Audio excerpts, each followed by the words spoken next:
Ես ձեզ ուրիշ բան ասեմ, հայ իմիջայլոց, ես քանի որ հրապարակային առաջարկել եմ, կարծում եմ անարդար կլինի, եթե նույն առաջարկը ձեզ չանեմ, չնայած երեք պաշտպանության նախարարի հետ խոսում էինք, որ պետք է այդ նույն առաջարկը ձեզ անեմ, որովհետև դուք տեսել եք, որ ես առաջարկել եմ, քանի որ շատ քննարկումներ կան, քննադատություններ կան, որ Հայաստանը պաշտպանության ծախսերը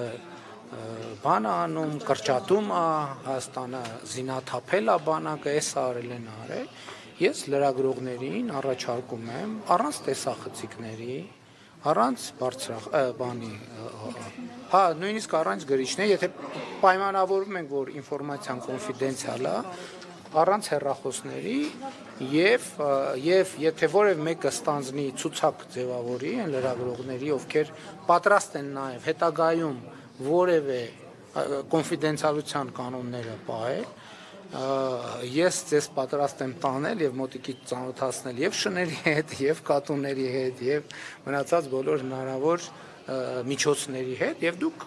այդ հարցի պատասխանը անձամբ կտեսնեք։ Այդ բոլոր քննադատությունները հիմք ունեն, թե հիմք չունեն։ Ես իմիջայլոց, երբ որ նախկին 3 ղեկավարներին գրավոր այդ առաջարկը արել էի, վերջում մի նախադասություն էի գրել, այդ նախադասության տակ բովանդակություն կա։ Ինչ վերաբերում է ձեր հարցին կոնկրետ, գիտեք, հիմա օրինակ վաճառքում կան խանութում երևի, բայց վաճառքում կան նայում ես Կալաշնիկովի ավտոմատը։ Բայց ինքը որսորդական զենք է, այսինքն ինքը ակոսափող զենք չի, որսորդական զենք է ազատ վաճառքում գտնվող։ Երբ որ հիմա մենք դա դնենք, նույն տրամաբանությամբ, եթե ես դնեի Կալաշնիկովի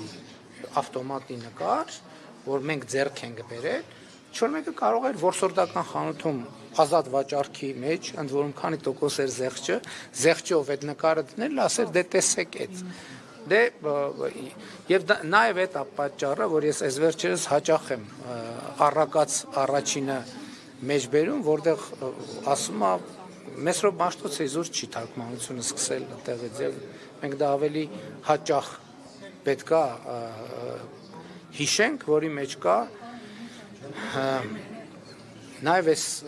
արտահայտություն, որտեղ ասում է ընկալել խոսքի բարդ դարձվածքները։ Մենք երբեմն շատ հեռու ենք մնում դրանից, համեցեք։